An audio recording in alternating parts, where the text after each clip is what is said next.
A human battleship appeared inside the alien capital. Nobody saw it coming. The war had lasted 11 years. It began the day the Kaldrath Dominion found humanity's first colony ship near the edge of their territory. The Kaldrath were an old species. They had ruled 100 star systems before humans had even left their solar system. They saw humanity as a young, weak race that did not understand its place in the galaxy. When the humans refused to hand over their colony and leave, the Kaldrath attacked. For the first 3 years, humanity lost almost every battle. The Kaldrath ships were bigger, their weapons were stronger, and their fleets were larger. Human colonies fell one after another. Earth's government, now called the United Terran Assembly, or UTA, was forced to pull back its forces again and again. Many people believed the war was already lost. Some leaders even talked about surrender. But humans do not give up easily. While the front lines kept losing ground, a small group of scientists on Earth worked in secret on something new. They called it the fold drive. Normal ships traveled through space using slower methods, jumping short distances at a time, always tracked by enemy sensors. The fold drive was different. It did not move a ship through space in the normal way. Instead, it folded space itself, bringing two far-apart points close together for a single instant, then let the ship slip through. No sensor built by the Kaldrath, or by humans, could detect a ship coming through a fold before it arrived. There would be no warning, no signal, no time to react. The problem was control. Early tests were disasters. 3 prototype ships vanished and were never found. A 4th arrived at the wrong location, inside a star, and was destroyed instantly. The scientists at the Deep Space Research Division, led by Dr. Amara Okafor, worked around the clock trying to fix the guidance systems. It took 4 more years, and it cost many lives. But by the 11th year of the war, they finally had a version of the fold drive that worked. Not perfectly, but well enough. The UTA High Command decided to build one ship around this new drive. They needed a battleship strong enough to survive whatever waited on the other side of a fold, since nobody could be sure exactly where the ship would end up. They called it the UNS Valiant Step. It was not the biggest ship humanity had ever built, but it was tough. Its hull was made from a new alloy that could take heavy damage and keep functioning. Its weapons were experimental railguns that fired metal slugs at incredible speed, along with a set of missile bays loaded with the newest warheads Earth's scientists could produce. Nobody expected the ship to win a big battle. They only expected it to survive long enough to prove the fold drive worked. Command of the Valiant Step was given to Captain Elena Reyes. She had been a soldier since she was 18 years old, and had fought in 3 major battles against the Kaldrath. She had lost her brother in the 2nd year of the war, and she had lost many friends since then. She was known for staying calm, even when everything around her was falling apart. Her crew trusted her completely, because she never asked them to do anything she was not willing to do herself. Her crew was small for a ship of that size, only 240 people, because much of the ship's systems were run by an advanced computer core named Oracle. Oracle managed navigation, weapons targeting, and life support, working closely with the human crew, rather than replacing them. The chief engineer, a quiet man named Marcus Webb, had helped build the fold drive itself, and knew its risks better than anyone else on board. The tactical officer, Lieutenant Priya Nair, was young, only 26, but she had a sharp mind for battle plans, and had earned her position through skill, not luck. The original mission was simple, at least on paper. The Valiant Step would use the fold drive to jump behind Kaldrath lines, to a quiet system, where the Kaldrath kept a communications relay station. The ship would destroy the relay, gather any useful data, and then use the fold drive again to jump home. If it worked, it would prove that humanity could strike anywhere in Kaldrath space without warning. That alone would change the war. The enemy would no longer feel safe, even deep inside their own territory. 3 days before the mission, everything changed. A scout ship returned to Earth with terrible news. The Kaldrath had begun a new offensive. Their fleets were massing near the human colony of New Shanghai, a planet with almost 2 million people living on it. Command estimated the colony would fall within 2 weeks, and there was no fleet close enough to defend it in time. New Shanghai would become the 5th major human colony lost in this war, and the loss of so many lives, so many families, would be a blow that Earth might not recover from. Not just militarily, but in spirit. People back home were already losing hope. Losing New Shanghai might break that hope completely. Captain Reyes was called to a private meeting with Admiral Grant Sullivan, the highest-ranking officer in the UTA fleet. He told her that High Command had reconsidered the mission target. Instead of a small relay station, they wanted the Valiant Steppe to strike somewhere that would force the Caldrath to pull their fleets back from New Shanghai. Somewhere that mattered so much to the enemy that they would have no choice but to respond immediately. They wanted the ship to jump straight to Caldras Prime, the Caldrath capital world. Reyes did not answer right away. Caldras Prime was the most heavily defended location in the entire galaxy, as far as anyone knew. It sat at the very center of Caldrath space, surrounded by defense platforms, patrol fleets, and planetary shield generators strong enough to stop most attacks cold. No human ship had ever come close to it. Sending one lone battleship there sounded less like a mission and more like a sacrifice. Admiral Sullivan understood her hesitation. He explained that the fold drive's targeting had improved enough that Oracle and Dr. Okafor believed they could land the Valiant Steppe in low orbit above the capital, inside the outer defense perimeter but outside the strongest planetary shields. It would not be an attack meant to destroy the capital. It could not do that alone. It would be a message. A single human ship, appearing without warning, in the most protected place in Caldrath territory, would prove that nowhere in their empire was truly safe. It would force them to pull ships back from the front lines to defend their own home. And even if the Valiant Steppe could not survive long once it arrived, the shockwave of the event alone might save New Shanghai and every colony after it. Reyes asked her crew for their opinion before agreeing to the mission. She gathered them in the main hangar bay, all 240 of them, and told them honestly what High Command was asking. She did not hide the danger. She told them plainly that many of them, maybe all of them, might not come home. Nobody backed out. Marcus Webb spoke first, saying that he had built the fold drive to change the war, not to destroy a communications relay nobody would remember in 10 years. Priya Nair said that if the Caldrath thought their capital was untouchable, it was time somebody proved them wrong. One by one, the crew agreed. They were afraid, every one of them, but they chose to go anyway. The next 2 days were spent in preparation. Marcus Webb and his engineering team ran the fold drive through every test they could manage, without leaving orbit, checking every calculation twice. Dr. Okafor arrived in person from Earth to oversee the final drive calibration herself. She told Reyes that the fold coordinates were the most complex ever attempted, since they had to account for the planet's rotation, its shield frequencies, and the positions of Caldrath patrol ships, all based on old scouting data that might already be out of date by the time they arrived. There was a real chance the ship could appear too close to a Caldrath vessel and be destroyed instantly, or appear inside a shield zone and be torn apart by the shield's own energy field. The fold drive was not a precise weapon. It was closer to a gamble, with the highest possible stakes.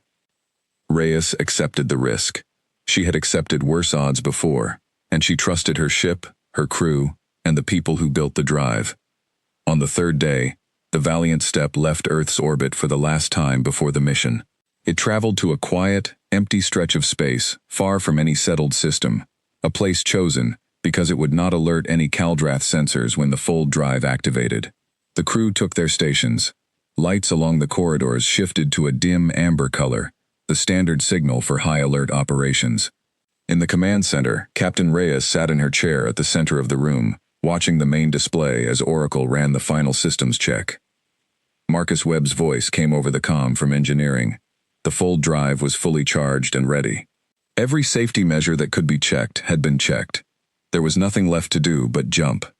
Reyes looked around the command center at her crew. Priya Nair sat at tactical, her hands steady despite the tension in the room. The navigation officer, a young man named Diego Alvarez, had his eyes fixed on his console, running the coordinates one final time. Every person in that room understood what they were about to do. They were about to take their ship, alone, into the most dangerous place any human had ever gone. Reyes gave the order. The fold drive activated with a low hum that seemed to come from everywhere at once, rising steadily until it filled the entire ship. The lights flickered. For one strange moment, everything on the ship seemed to stretch and blur, as though the Valiant Steppe itself was being pulled apart and pushed back together at the same time. Some of the crew described it later as a feeling of falling without moving, a sensation that lasted only a second but felt much longer, Then, just as suddenly as it began, it was over. The hum faded. The lights steadied. On the main display, a new image appeared, one that no human had ever seen with their own eyes before. A massive planet filled the screen, its surface covered in gleaming cities that stretched across entire continents, its orbit crowded with defense platforms, shipyards, and patrol vessels moving in careful formation. Caldris Prime. The Valiant Step had arrived exactly where Dr. Okafor's calculations had placed it, inside the outer defense perimeter, close enough to see individual ships and structures, yet somehow, in that first instant, completely unnoticed. Every Caldrath sensor in orbit was calibrated to detect ships arriving through normal means, ships that had to slow down and appear gradually as they entered a system. Nothing in Caldrath technology was built to detect a ship that simply existed one moment where nothing had existed the moment before. For a few precious seconds, the Valiant Step sat silently among the defenses of the Caldrath capital, completely alone, completely unseen, and completely unexpected. Captain Reyes stared at the screen, at the planet that had haunted the nightmares of every soldier who had ever fought this war, and she felt something she had not expected to feel. Not fear. Something closer to determination. She turned to her crew and gave the next order, the one that would change everything. Bring all systems online. Let them see us. The moment the Valiant Step systems came fully online, the silence around it broke. Every sensor array on Caldris Prime and its orbital defense platforms began screaming warnings at once. Caldrath technology was old and advanced, built over thousands of years, but it had never been designed to explain a ship that simply appeared from nothing, deep inside the most protected airspace in the Empire. For a few seconds, the automated defense systems could not even agree on what had happened. Some registered it as a sensor malfunction. Others treated it as a genuine threat and began raising alarms across the planet's entire defense network. Inside the Grand Command Spire, the tallest structure in the Caldrath capital city of Vethmore, alarms tore through the quiet halls of the military command center. Officers who had spent their entire careers monitoring routine patrol reports suddenly found themselves staring at readings that made no sense. A vessel, clearly foreign, clearly armed, sitting in low orbit, well within the range of the capital's strongest defense platforms, and nobody had seen it arrive. General Threx Voran, commander of the Caldris Prime Defense Fleet, was pulled out of a private dinner and rushed to the command center within minutes. Threx was a large, heavily built Caldrath, gray-scaled and broad-shouldered, with 3 centuries of military service behind him. He had fought in wars against a dozen different species before humanity had even discovered space travel. He had never, in all his years of service, faced a situation like this. He demanded answers from his staff. How had an enemy ship entered orbit above the capital without triggering a single early warning system? His sensor officer, a nervous young Caldrath named Ith, explained as best she could that the ship had not entered orbit in any way their systems recognized. There had been no approach, no deceleration, no signature of any kind before the vessel simply existed in the exact location it now occupied. Threx did not understand the technology, and in that moment, he did not care to. All that mattered was the threat sitting above his home. He gave the order to bring every defense platform within range to full readiness and to scramble every fighter squadron stationed near the capital. Within minutes, the void around the Valiant Step filled with the lights of Caldrath warships powering up their weapons, and dozens of smaller fighter craft launching from platforms and shipyards, forming a wide circle around the lone human vessel. Aboard the Valiant Step, Lieutenant Priya Nair watched the tactical display fill with red markers, more of them appearing every few seconds. She reported the numbers to Captain Reyes without hiding her concern. Already, 12 capital-class warships had moved into firing range, along with dozens of defense platforms, and well over 100 fighters. And more ships were arriving every minute, called back from patrol routes across the system. Reyes had expected this. She had known from the beginning that the Valiant Step could never win a straight fight against the full might of the Caldrath capital defenses. That had never been the plan. The plan was to be seen, to prove that Caldris Prime was not untouchable, and to force the Caldrath High Command to make difficult choices they had never expected to make. She ordered Oracle to raise the ship's own defense screens to maximum strength and to keep weapons in standby rather than active firing mode. She did not want to fire first. Firing first would confirm every fear the Kaldrath had about humans being reckless attackers, and it would give them the excuse they needed to destroy the Valiant Steppe without hesitation. Instead, she wanted to open communications. This decision was not easy for her crew to accept. Marcus Webb, watching the growing number of enemy ships from engineering, argued over the comm that waiting only gave the Kaldrath more time to surround them completely. Priya Nair agreed that from a tactical standpoint, every second they waited made their position weaker, but Reyes held to her decision. She reminded them that the Valiant Steppe had not traveled across half the galaxy to start a battle they could never win. It had come to send a message, and messages needed to be heard, not just seen. She ordered Diego Alvarez to open a broad communications channel, transmitting on every frequency the ship's sensors had detected being used by Kaldrath military and civilian broadcasts. It took the ship's translation systems, built from years of intercepted Kaldrath transmissions during the war, only a few seconds to prepare a working translation matrix. Reyes stood at the center of the command deck, straightened her uniform, and spoke. "This is Captain Elena Reyes, of the human vessel Valiant Steppe. We are not here to attack your capital. We are here to show you that we can reach it. Our war has cost too many lives on both sides. We are willing to discuss terms for peace. We ask that you hold your fire while we speak." The message went out across every channel the ship could reach, translated instantly into the Kaldrath language, and broadcast toward the surface of the planet and every ship in the surrounding fleet. In the Grand Command Spire, General Threx Voran heard the translated message play through the command center speakers, and for a moment, nobody spoke. It was the first time in the entire war that a human voice had been heard so close to the Kaldrath homeworld. Around him, his officers looked to him for direction, uncertain whether this was some kind of trap, or a genuine attempt at communication, or something else entirely that none of them understood. Threx did not trust the message. In his experience, no enemy simply appeared inside your strongest defenses and asked to talk peacefully. He suspected some hidden purpose behind the human ship's arrival, perhaps a distraction meant to draw attention while a larger attack struck elsewhere, or a weapon disguised as diplomacy.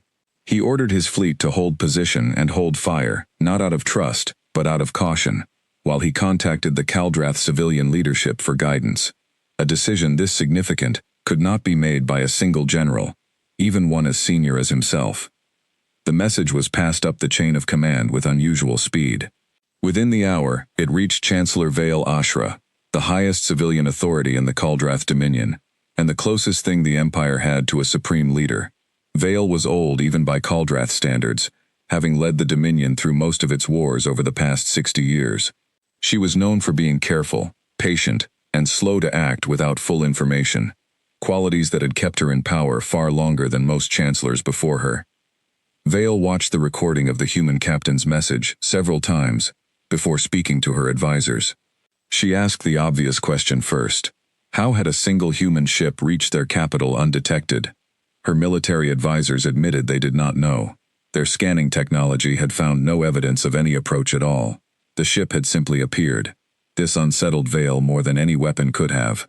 A weapon could be countered, defended against, understood. A ship that appeared from nowhere broke every assumption her military had built its defenses around. She called an emergency session of the Kaldrath High Council, gathering the Empire's most senior leaders in the underground chambers beneath Vethmore. The debate that followed lasted through the night. Some council members demanded the ship be destroyed immediately, regardless of the risk, arguing that allowing an enemy vessel to sit above their capital, alive and unpunished, was an insult the Dominion could not accept. Others, more cautious, pointed out that if humans had developed technology capable of bypassing all Kaldrath detection systems, destroying one ship would accomplish nothing. If humanity could send one ship unseen into their most defended space, they could likely send many more, perhaps already had, elsewhere, without anyone knowing. This argument, more than any other, was what kept the Council from ordering an immediate attack. If the Valiant Steppe was not alone, if this was the first of many such ships, then destroying it in anger might provoke an attack far larger than anything the Dominion could prepare for. Better, some argued, to learn what the humans wanted first. Vale made her decision near dawn. She would allow the human ship to remain, under close watch, while she personally opened communications with Captain Reyes. She would not surrender to threats, but she would not throw away the safety of billions of Caldrath citizens out of pride either. She had led the Dominion through enough wars to know that the wisest leaders were the ones who knew when to listen, even to an enemy. Aboard the Valiant Steppe, the crew waited through the long hours in tense silence, watching the enemy fleet hold its position around them, weapons armed but not firing. Reyes used the time to check on her crew personally, moving through the ship deck by deck, speaking quietly with the people under her command. She found young Diego Alvarez still at his post, exhausted but steady, and told him he had done well. She found Marcus Webb running endless diagnostics on the Fold drive, preparing it in case they needed a fast escape, and thanked him for the work that had made this entire mission possible. It was nearly 6 hours after their arrival when Oracle alerted the command deck to an incoming transmission, this one originating from the surface of Caldras Prime itself, carrying the authorization codes of the highest levels of Caldrath government. Reyes returned to her chair at the center of the command deck and gave the order to accept the transmission. The main display flickered, and for the first time in the history of the war, a human and the leader of the Caldrath Dominion prepared to speak to one another, face to face. The screen on the Valiant Steppe's command deck lit up with the image of Chancellor Vale Ashra, seated in a stone chamber deep beneath the city of Vethmore. She looked exactly as old as her record suggested, her gray scales dulled with age, her eyes sharp and careful.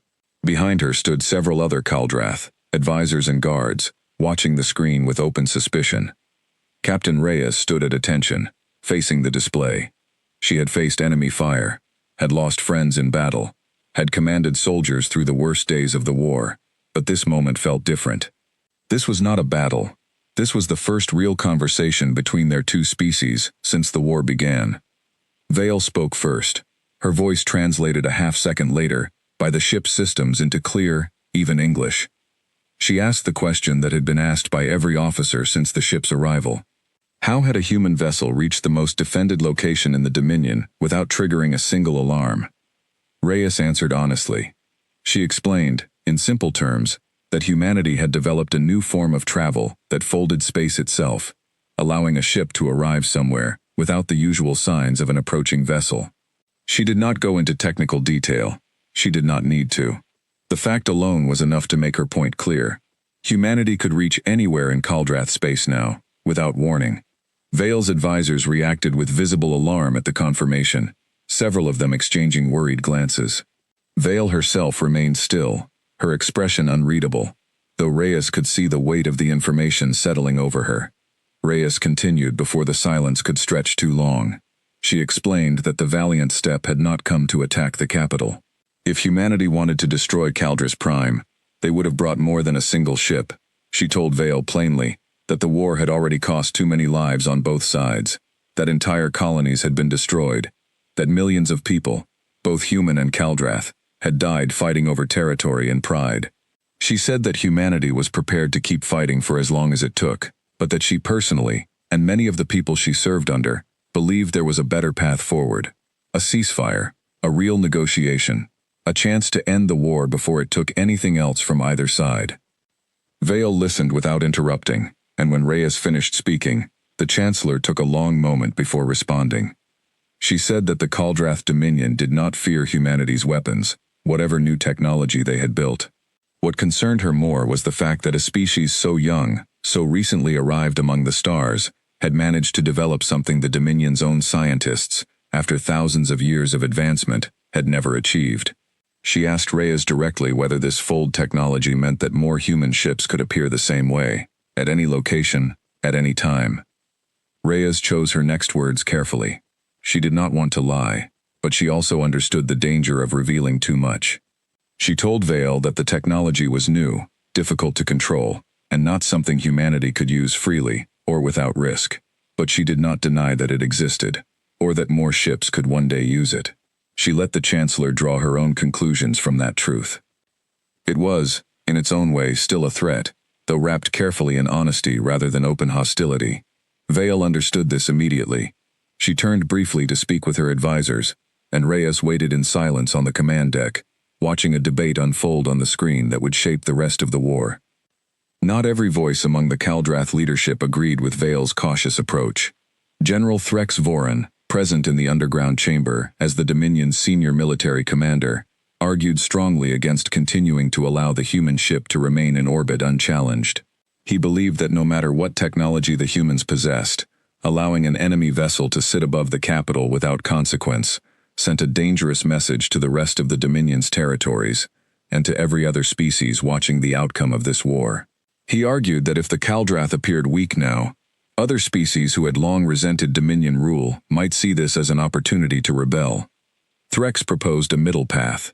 Rather than destroying the ship outright, which risked provoking an unknown response from a hidden human fleet, he suggested sending a smaller strike force to test the ship's true defenses. If the human vessel was as powerful as its arrival suggested, this would reveal it without risking the full Kaldras Prime fleet. If it was weaker than it appeared, the Dominion could destroy it and reclaim its sense of security without further negotiation. Vale did not immediately reject this idea, though she made clear that any attack would happen only under her direct authorization, and only if negotiations failed completely. She ended the transmission with Reyes by requesting time to consult further with her council, promising to reopen communications within a day. Reyes agreed, though she understood that this pause was as much about the Kaldrath testing her patience as it was about genuine deliberation. Back aboard the Valiant Step, Reyes gathered her senior officers in the command deck once the transmission ended. She relayed everything that had been discussed, including her concerns about General Threx's likely influence on any decision the council made. Priya Nair pointed out that the enemy fleet surrounding them had not decreased in size since their arrival, and if anything, more ships continued to gather at the edges of their sensor range. Marcus Webb reported that the Fold drive had finished its recharge cycle and could theoretically be used again if they needed to retreat, though he warned that jumping so soon after their last fold carried extra risk, since the drive's systems had not been tested for such quick repeated use. Reyes weighed their options carefully.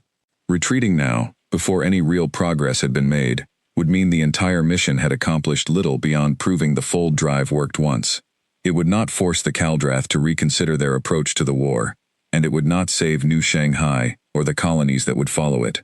She decided they would stay, at least for now, and continue to give the Kaldrath leadership the chance to choose diplomacy over further violence. The day that followed was long and tense.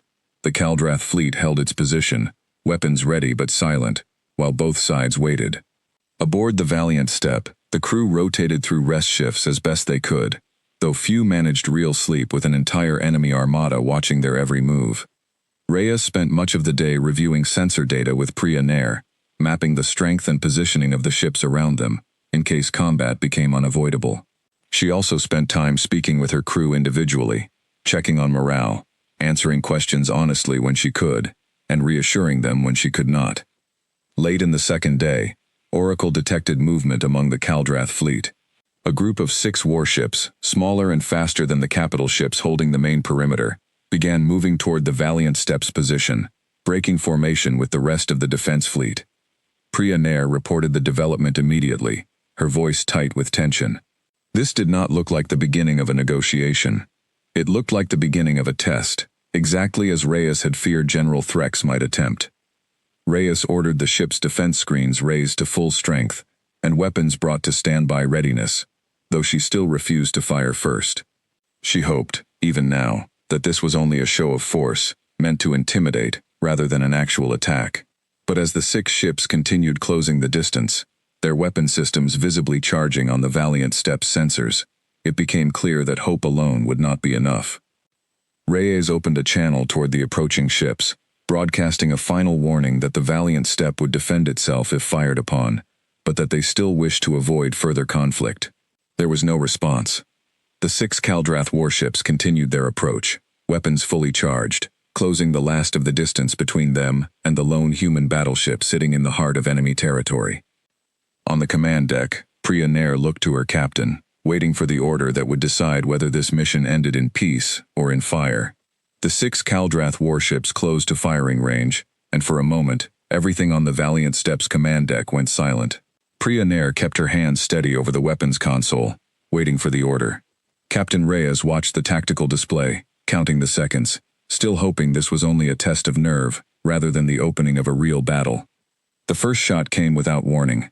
One of the Caldrath ships fired a burst of energy weapons directly at the Valiant Step's forward shields. The impact rocked the ship, alarms sounding across every deck as the shields absorbed the blow, weakened but holding.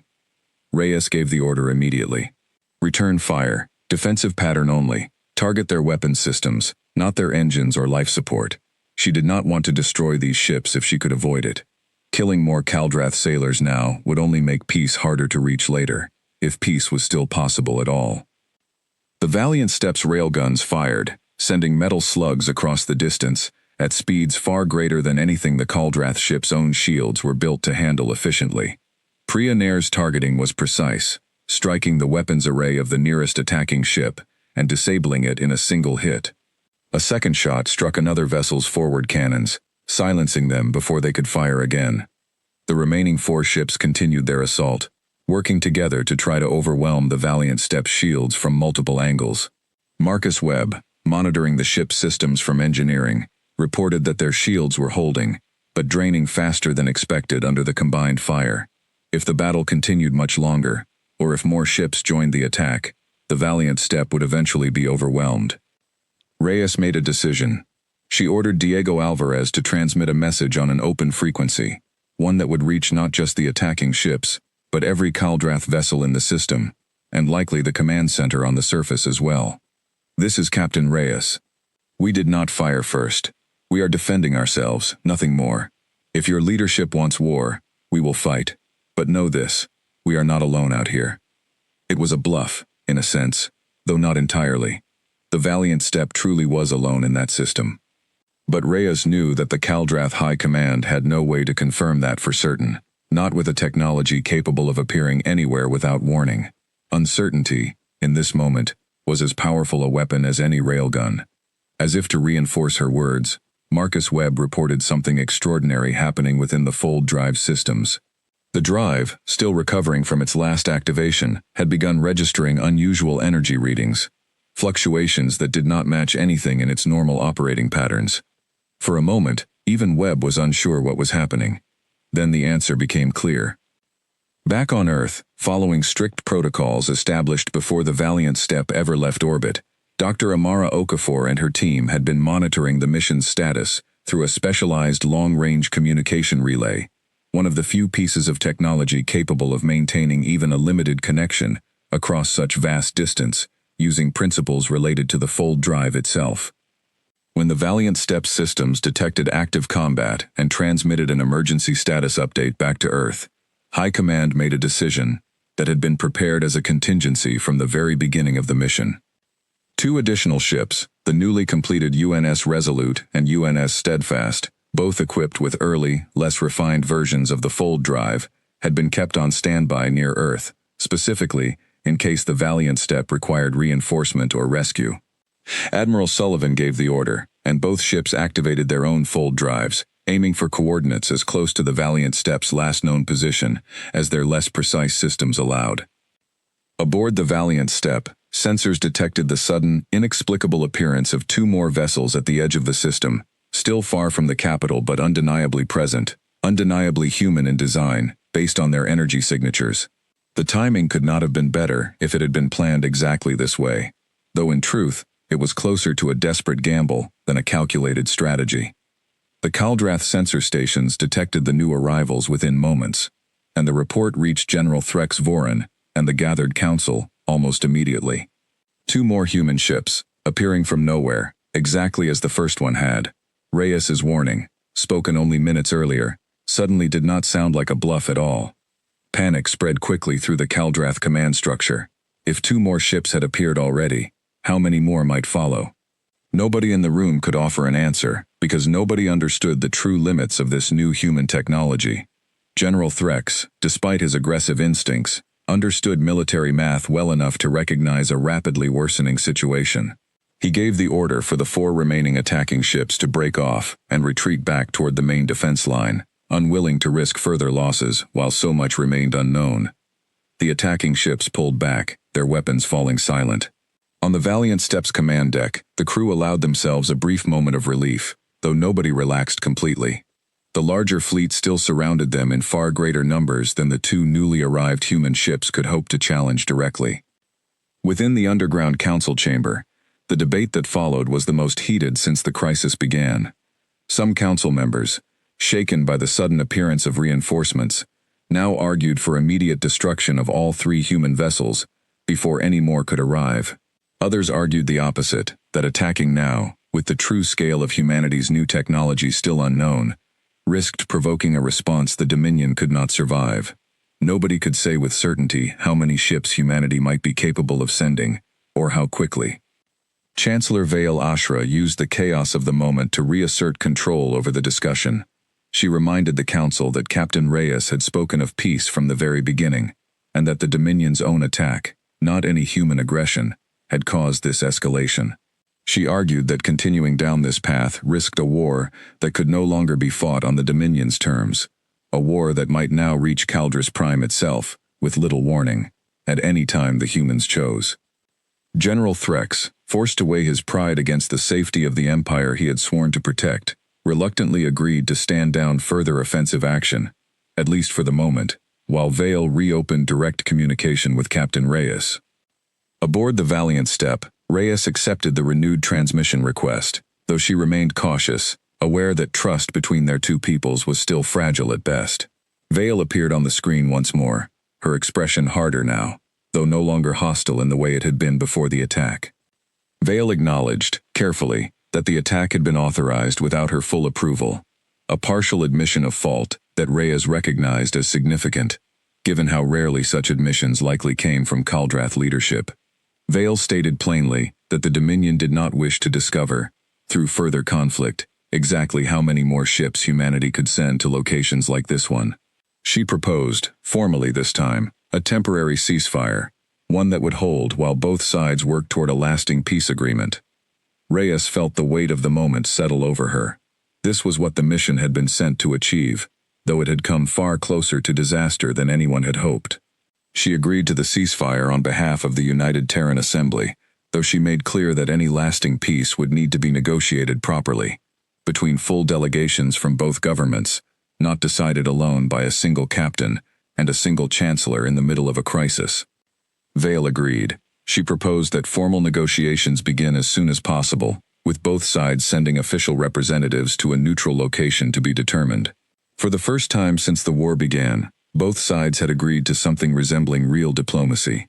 As the transmission ended, Reyes allowed herself to finally sit back in her chair, the tension of the past 2 days beginning to drain from her shoulders. Around her, the crew of the Valiant Steppe began to process what had just happened, some quietly celebrating, others simply staring at the display, in stunned disbelief that they had survived, and perhaps even succeeded, in a mission that had never truly been expected to end this way. But Reyes knew the hardest part might still lie ahead. A ceasefire was not peace. Words on a screen were not a treaty signed and honored by both sides. There would be difficult days ahead, filled with negotiation, mistrust, and the slow, careful work of building something new between 2 species who had spent over a decade trying to destroy one another. Still, for the first time in 11 years, it felt possible. News of the ceasefire reached Earth within hours, carried by the same long-range relay system that had allowed the Resolute and the Steadfast to arrive in time. Admiral Sullivan brought the announcement directly to the United Terran Assembly's Governing Council, and from there, it spread across every human colony still standing. For the first time in 11 years, people across human space heard something other than reports of battles lost and colonies destroyed. They heard that a single ship, with a crew of 240 people, had appeared inside the heart of enemy territory, and forced the most powerful empire humanity had ever encountered to consider peace. The reaction on Earth was overwhelming. People filled the streets in celebration, though many still held their breath, unwilling to fully believe the war might really be ending after so many years of loss. Families who had lost loved ones in the fighting felt a complicated mix of relief and grief, glad that others might be spared the same pain, yet unable to forget what the war had already cost them. Aboard the Valiant Steppe, the ceasefire held through the following days, though the tension never fully disappeared. The Caldrath fleet remained in position around the human ships, and while no more attacks came, Captain Reyes knew better than to assume the danger had completely passed. She kept her crew at a reasonable state of readiness, even as preparations began for the formal negotiations Chancellor Vale had proposed. Choosing a location for the negotiations took nearly a week of careful discussion between both governments.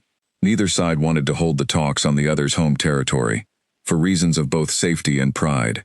Eventually, both parties agreed on a distant, unclaimed star system, roughly equidistant between human and Kaldrath space, a quiet place, with no strategic value to either side, chosen specifically because it belonged to neither of them.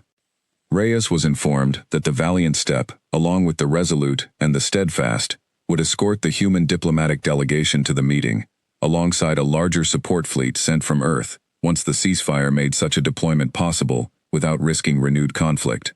She would not personally take part in the negotiations themselves, that responsibility falling to trained diplomats and representatives from the UTA government, but she and her crew would remain present, a visible reminder to both sides of how the negotiations had come to be possible in the first place. The Kaldrath delegation arrived at the meeting system with a fleet of their own, smaller than what had surrounded the Valiant Step above their capital, but still a clear symbol of their remaining strength. General Threx Voran was among them, sent by the Council both as a military advisor and, many suspected, as a way to keep watch over Chancellor Vale's decisions during the talks. Vale herself led the Kaldrath delegation in person, a decision that surprised many, since chancellors rarely left the safety of Kaldras Prime, especially during a time of such uncertainty. She later explained to Reyes, during one of their private conversations that grew more frequent as the negotiations continued, that she wished to see with her own eyes whether humanity's promises of peace were genuine, rather than relying only on the reports of others. The negotiations themselves stretched across nearly 2 months. Progress came slowly, and there were several moments where talks nearly collapsed entirely. Disagreements over territory proved especially difficult, since several disputed star systems along the old front lines had changed hands multiple times during the war, with both human and Kaldrath colonists now living in some of them. There were arguments over reparations, over the treatment of prisoners taken during the war, and over what limits, if any, should be placed on human use of the fold drive technology going forward. Reyes found herself drawn into these discussions more than she had expected, not as an official negotiator, but as someone both sides increasingly trusted to speak honestly when tensions rose. She had, without intending to, become something of a symbol herself, proof to the Kaldrath that not every human sought conquest, and proof to her own people that peace with the Kaldrath was not naive foolishness, but something worth fighting for, in a different way than they had fought before. During one particularly difficult session, when talks over the disputed colony worlds threatened to collapse entirely, it was Reyes who suggested a compromise that ultimately broke the deadlock. She proposed that the colonies in question be granted a form of shared governance, with both human and Kaldrath representatives given voice in local decisions, rather than forcing every world to belong entirely to one side or the other. It was not a perfect solution, and both governments would need to work out countless details in the years that followed, but it gave both delegations a path forward that neither had considered before. Chancellor Vale, watching this proposal take shape, remarked privately to Reyes that she found it strange how a species so young, so recently arrived among the stars, so often found solutions that the Dominion's own experienced diplomats had failed to consider. Reyes told her honestly that humanity had spent most of its history fighting wars among itself before ever reaching the stars, and had learned, through painful experience, that peace, built only on one side, winning rarely lasted. Vale considered this answer for a long moment, before admitting that perhaps the Dominion, in all its centuries of expansion, had not learned that particular lesson as well as it should have. By the end of the second month, a formal peace treaty was drafted and agreed upon by both governments. It did not solve every problem between humanity and the Kaldrath Dominion. Old grievances did not simply disappear because a document had been signed, and both sides understood that true trust would take generations to build, if it could be built at all. But it ended the fighting. It opened the first official channels of communication and trade between the two species. It established the shared colonies as a genuine experiment in cooperation rather than conquest, and it placed careful, agreed-upon limits on further fold drive development, not banning the technology, but ensuring that both sides understood how it would be used going forward, so that no future crisis could unfold the way this one nearly had. When the treaty was finally signed, Reyes stood among the human delegation, watching as Chancellor Vale and the head of the UTA diplomatic mission placed their signatures on the document together.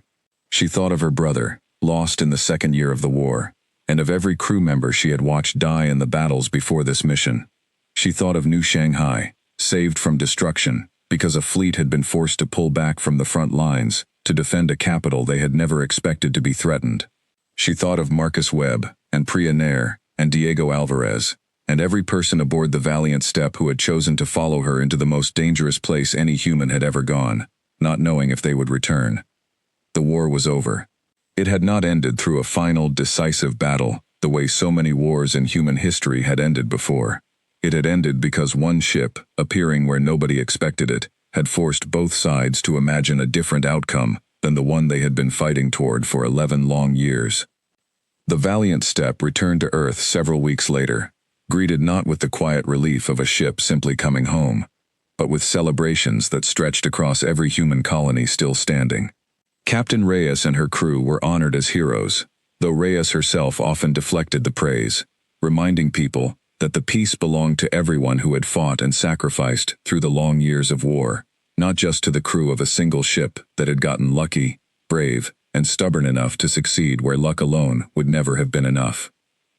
Dr. Amara Okafor continued her work on the Fold Drive in the years that followed, refining the technology under the new agreements established by the treaty, ensuring it would be used to build connections between worlds rather than to threaten them.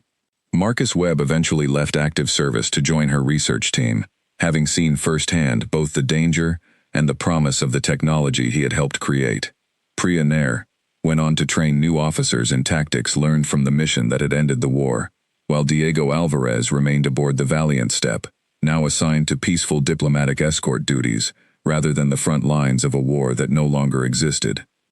Years later, historians on both Earth and Caldris Prime would still study the events of those few days when a lone human battleship appeared inside the most defended world in the galaxy. Some called it reckless. Some called it the boldest gamble in the history of either species. But most, looking back with the clarity that only time can bring, called it something simpler. They called it the moment two peoples, exhausted by a war neither truly wanted, finally chose to try something better than fighting. And it had all begun the day nobody saw the Valiant Steppe coming.